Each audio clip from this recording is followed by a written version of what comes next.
And the fact that Trump says, I'm president and I get to make as much money as I can, and if you want me to do favors for you, then you better buy my coins. And if you buy enough coins to make money for me that I can just create on my computer, then I'll know that that's your campaign contributor, and I'm up for sale, folks.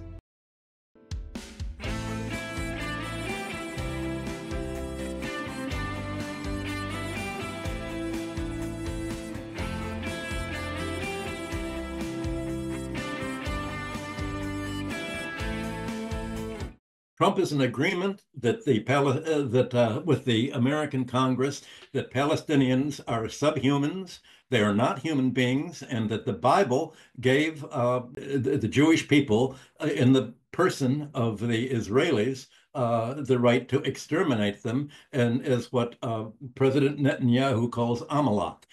The American Congress is in favor of genocide.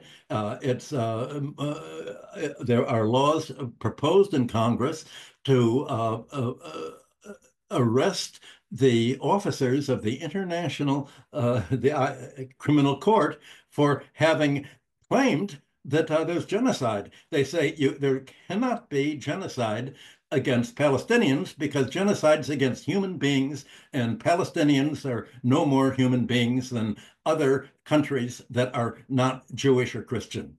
I mean, this is such rotten. This is the principle of evil of civilization. The statement that if you don't obey the United States, you're a subhuman, and we're defining the being a human being, being civilization, is part of Jewish Christian America. This is a principle so much against every principle of civilization in the recorded history that I'm amazed that the rest of the world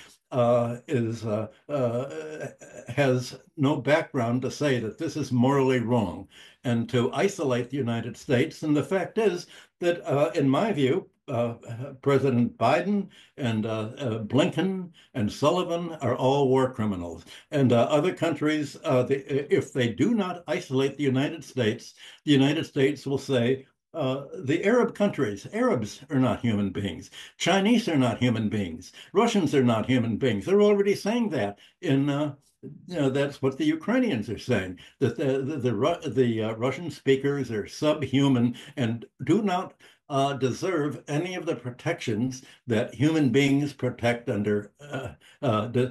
protected by under international law. This is the essence of evil. And I think at a certain point, other countries, certainly their populations, recognize this, but they have not been able to translate this into international law, and they have not seen the need to isolate the United States. Any American military base in their country is a threat to their own survival as a nationality. And if they don't act again to essentially prevent to isolate the United States and its satellites who believe in the Bible means that we kill you, to make a long story short. If they don't believe that, well, then America's going to pick them off first in Palestine, then in Syria, then in Lebanon, just moving eastward all the way to Central Asia, all the way on the way to China.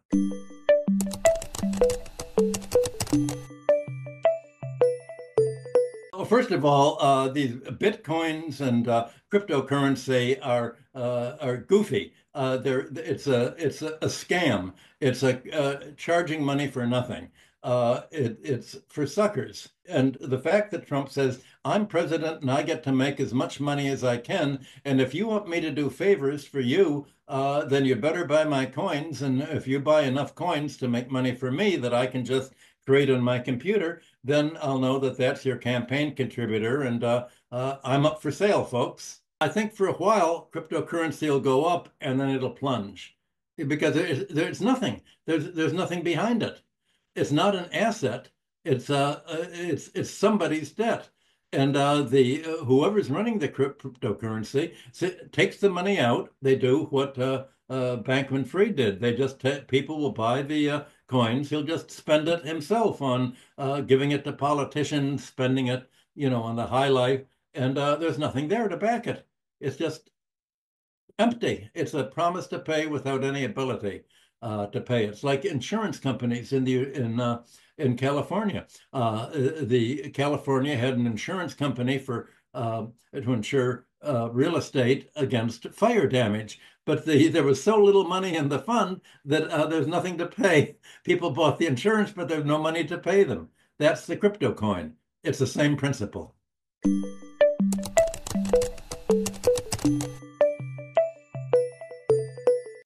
I think that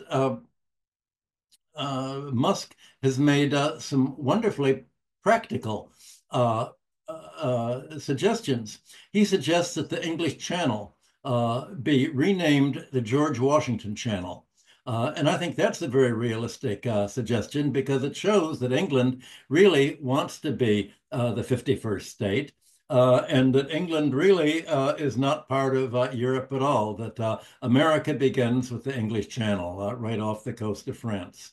I think that that's a very good suggestion. So we're dealing with a kind of realism that other countries may not want to understand. What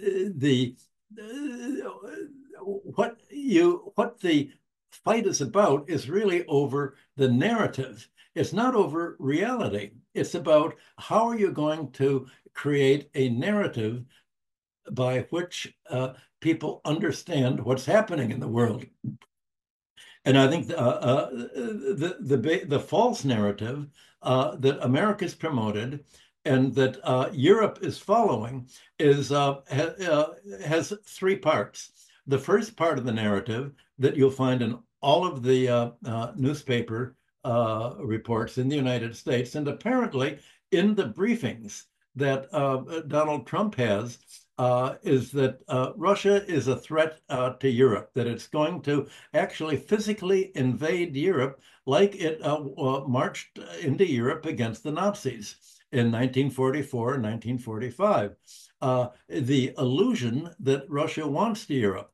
This is self-aggrandizing. Russia has lost its admiration for Europe.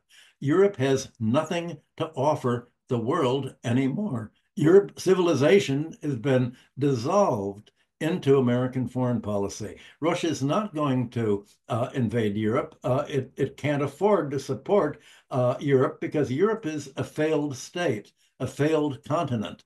It's fallen apart and is shrinking. The second fantasy is that somehow the Ukraine can win and is winning the war against Russia. When President Trump was talking about with Putin, he said, "Well, Putin's Russia is losing more troops than Ukraine, and the government's going to collapse because Russia's broke and its economy is going to collapse." Well, President Putin and Vice Foreign Minister Lavrov said, if this is what Trump is being told by the CIA, then he really doesn't have a whole clue. The big fight between Trump and Congress is going to be whether to let the CIA neocons make up this silly story that Ukraine is winning and that Russia wants to invade Europe and tell Trump this is the reality, or whether Trump can appoint Tulsi Gabbard, who was an anti-war, a soldier. She was in the military, but she's realistic. And the Democrats together say, we will not let any realistic advisor be his national security advisor, because if she talks to the people and says that Russia's winning, not Ukraine, oh my God, there goes all of our military spending. If she says that American tanks and weapons are being destroyed easily by Russia, oh my God, there goes our biggest campaign contributor, the military-industrial complex. And if she says, Russia doesn't care about Europe, it's turning east, it shows civilization, not barbarism. then we don't want anyone telling Trump these things and telling the media these things, because there goes the whole narrative on which foreign policy is based. And the final, the fantasy in Europe is that somehow the sanctions that Trump is going to impose threaten President Putin, he said, with more sanctions. And President Putin just laughed.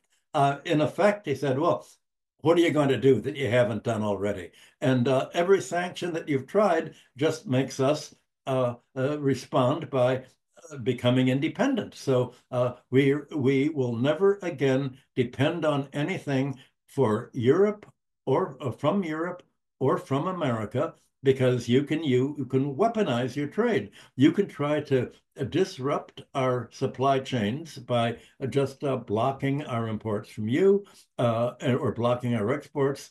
We're not going to try to export to you anymore. We don't care. We're going to export and trade among ourselves. And we're going to become independent. We don't want to conquer you. We just want to be apart from you. We want to be left alone. Your civilization is collapsing. The collapse of the West is not going to be a pretty sight.